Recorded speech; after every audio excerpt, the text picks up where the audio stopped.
నకరికల్ మండల పరిధిలోని నర్సింగపాడులోని వరి పొలాలను వ్యవసాయ శాస్త్రవేత్తలు పరిశీలించారు. మోందా తుఫాను కారణంగా దెబ్బతిన్న వరి పైరును సందర్శించి పంట రక్షణకి తక్షణమే చేపట్టవలసిన చర్యలను రైతులకు వివరించారు. పొలంలో నీరు నిలవకుండా నీటిని బయటకు పంపించాలని చెప్పారు. పైరు పడిపోయిన పరిస్థితిలో కట్టలుగా కట్టాలని సూచించారు. ప్రస్తుత పరిస్థితుల్లో వరి పూత దశలో ఉన్నందున చేను పరిస్థితిని మరియు పురుగు తెగుళ్లు ఉధృతిని బట్టి సస్య రక్షణ చర్యలు చేపట్టాలని తెలిపారు. బ్యాక్టీరియా ఎండకు తెగులు కనిపిస్తే Plantomycin 1 millilitre litre, Kocide copper hydroxide 2 గ్రాములు లీటర్ నీటిని కలిపి పిచికారీ చేయాలని కోరారు. నీరు తగ్గిన తర్వాత హెక్సాకోనజోల్ 400 మిల్లీలీటర్లు ఎకరాకి పిచికారీ చేసుకోవాలని, తద్వారా మానిపండు తెగులు వ్యాప్తి తగ్గుతుందని తెలిపారు. కార్యక్రమంలో వ్యవసాయ సిబ్బంది పాల్గొన్నారు. పల్నాడు జిల్లాలో గత 3-4 రోజులుగా కురుస్తున్నటువంటి అకాల వర్షాలు, ముఖ్యంగా ఈ సైక్లోన్ ప్రభావితంగా వస్తున్నటువంటి వర్షము తర్వాత గాలితో కొట్టుగా ఉండడం వల్ల ఈ ప్రాంతంలో ఎక్కువగా వరి మనకి కంకి దశలో పడిపోవడం మనం చూస్తున్నాం.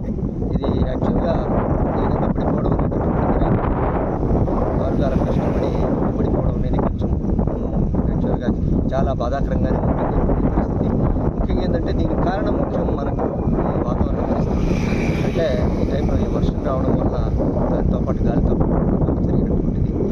దీన్ని ముఖ్యంగా జాగ్రత్తలు తీసుకోవాల్సిన రైతులు ఈ పరిస్థితుల్లో మనం ముందు నీళ్లు ఫస్ట్ ఉన్న నీళ్ళన్నీ తీసేయడం, మనం ఉన్న పంటను కాపాడుకోవాలి కాబట్టి నీళ్ళన్నీ తీసేయడం, దీంతో పాటుగా తీసేసి మొత్తం శుభ్రంగా తీసేసిన తర్వాత మనం ఒకసారి మనం ప్రోపికోనజోల్ అంటే టిల్ట్ కానీ కాంటాప్ కానీ 2 మందుల్లో 1 మందును, అంటే కాంటాప్ అయితే 2 మిల్లీలీటర్లు, అలాగే టిల్ట్ అయితే 1 మిల్లీలీటర్ 1 లీటర్ నీటి చొప్పున కలిపి పిచికారీ చేసుకున్నట్టయితే మనకి ఈ తేమ మీద ఉన్నటువంటి పరిస్థితుల్లో బూజు తెగుళ్ళు రాకుండా మనం నివారించుకోవచ్చు.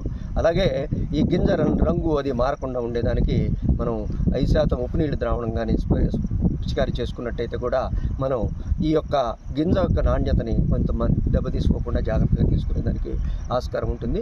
ఎందుకంటే ప్రధానంగా ఏంటంటే మనకి అనుకోకుండా ఈ సైక్లోన్ రావడం, దీనివల్ల ఈ గాలి వర్షం 2 కలిసి రావడంతో పంట దెబ్బతినడం జరిగింది. కాబట్టి రైతులు ఈ జాగ్రత్తలు తీసుకుని తప్పనిసరిగా దీని నుంచి మనం ఎంతో కొంత దిగుబడి తీసుకోవాలా అని నేను ఆశిస్తున్నాను.